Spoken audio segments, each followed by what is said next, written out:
Hello everyone, আসসালামু আলাইকুম রহমতুল্লাহ। আশা করি সবাই ভালো আছো।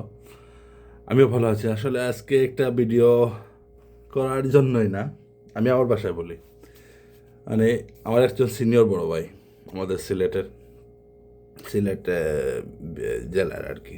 তো আমি ওনার নাম উল্লেখ করতে যাচ্ছি না। উনি কাল ওনার ব্যবহৃত ফেসবুকে স্টোরিতে একটা স্ক্রিনশট শেয়ার করছেন যে উনি যে আগামী গত 4 মাস যাবৎ বাংলাদেশে হত্যা হয়েছে বা মানুষদের খুন করা হয়েছে বা মার্ডার করা হয়েছে প্রায় 900 জনের কাছাকাছি।